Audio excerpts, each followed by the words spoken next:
Global পয়েন্টের পক্ষ থেকে আপনাদের সবাইকে স্বাগতম। ইরান এবং যুক্তরাষ্ট্রকে ঘিরে মধ্যপ্রাচ্য পরিস্থিতি আবারও আন্তর্জাতিক আলোচনার কেন্দ্রে। সাম্প্রতিক সময়ে দুই দেশের বক্তব্য ও সামরিক উপস্থিতি নিয়ে বিভিন্ন মাধ্যমে নানা বিশ্লেষণ সামনে এসেছে। বিশেষ করে পারস্য উপসাগরে মার্কিন নৌবাহিনীর সক্রিয়তা এবং ইরানের উচ্চ পর্যায়ের নেতাদের বক্তব্য ঘিরে নতুন করে আলোচনা শুরু হয়েছে।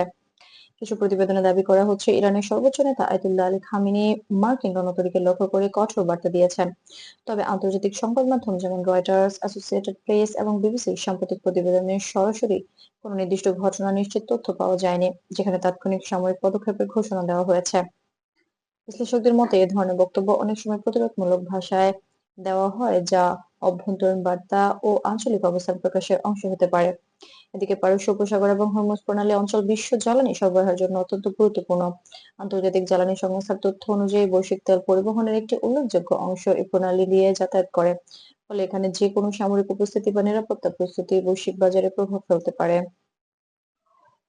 আপনার দেওয়া তথ্য অনুযায়ী এমন প্রেক্ষাপটে সিরিয়া থেকে নিজেদের অবশিষ্ট সেনাদের একটি বড় অংশ সরিয়ে নেওয়ার প্রস্তুতি নিয়েছে ওয়াশিংটন। মার্কিন প্রতিরক্ষা দপ্তরের পূর্ববর্তী ঘোষণাগুলো পর্যালোচনা করলে দেখা যায় 2019 সাল থেকে ধাপে ধাপে সিরিয়ায় সেনা উপস্থিতি পুনর্বিন্যাস করা হয়েছে। বিভিন্ন সময় নিরাপত্তা মূল্যায়ন এবং আঞ্চলিক বাস্তবতার ভিত্তিতে সেবা সংখ্যায় সমন্বয় করা হয়েছে।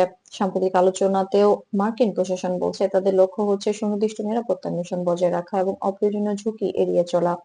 বিশ্লেষকদের মতে কোনো অঞ্চল থেকে সেনা পুনর্বিন্যাস মানে সরাসরি বৃহৎ সংঘর্ষের প্রযুক্তি নয়, বরং এটি হতে পারে সামরিক সম্পদের পুনর্বিন্যাস, আঞ্চলিক অগ্রাধিকার নির্ধারণ বা নিরাপত্তা পরিস্থিতির নতুন মূল্যায়নের অংশ। একই সময়ে মার্কিন নৌবাহিনীর উপস্থিতি উপসাগরীয় অঞ্চলে দীর্ঘদিনের বাস্তবতা, যা মূলত সমুদ্রপথে নিরাপত্তা নিশ্চিত করা এবং মিত্র দেশগুলোর সঙ্গে সমন্বয়ের জন্য পরিচালিত হয়ে থাকে। অন্যদিকে ইরানও নিয়মিতভাবে নৌমহড়া ও প্রতিরক্ষা প্রস্তুতি প্রদর্শন করে থাকে। ইরানের রাষ্ট্রীয় সংবাদ মাধ্যম প্রায়ই দেখা যায় তারা নিজেদের আকাশে সমুদ্র সীমা পর্যবেক্ষণে উন্নত প্রযুক্তি ব্যবহারের কথা উল্লেখ করছে। তবে আন্তর্জাতিক পর্যবেক্ষকরা বলছেন, দুই পক্ষের প্রকাশ্য বক্তব্যের পাশাপাশি পর্দার আড়ালে কূটনৈতিক যোগাযোগও চলমান থাকে, যাতে পরিস্থিতি নিয়ন্ত্রণের বাইরে না যায়। 2024 এবং 2025 সালের মধ্যপ্রাচ্যের নিরাপত্তা পরিস্থিতি নিয়ে বৈশ্বিক শক্তিগুলোর মনোযোগ আরো বেড়েছে। ইউরোপীয় ইউনিয়ন, জাতিসংঘ এবং উপসাগরীয় দেশগুলো বারবার সংযমের আহ্বান জানিয়েছে। তাদের বক্তব্য আঞ্চলিক স্থিতিশীলতা, বাণিজ্যিক নৌপথের নিরাপত্তা এবং বেসামরিক মানুষের সুরক্ষাকে অগ্রাধিকার দেওয়ার কথা বলা হয়েছে। সব মিলিয়ে বলা যায়, বর্তমান পরিস্থিতি জটিল হলেও এখন পর্যন্ত কোনো আন্তর্জাতিকভাবে নিশ্চিত পূর্ণমাত্রার সামরিক সংঘাতের ঘোষণা পাওয়া যায়নি। বরং পর্যবেক্ষকরা বলছেন, শক্ত অবস্থান প্রদর্শনের পাশাপাশি কূটনৈতিক সমাধানের পথও খোলা রয়েছে। বাজার, জ্বালানি সরবরাহ এবং আঞ্চলিক নিরাপত্তা সবকিছু বিবেচনায় রেখেই বড় শক্তিগুলো পদক্ষেপ নিচ্ছে।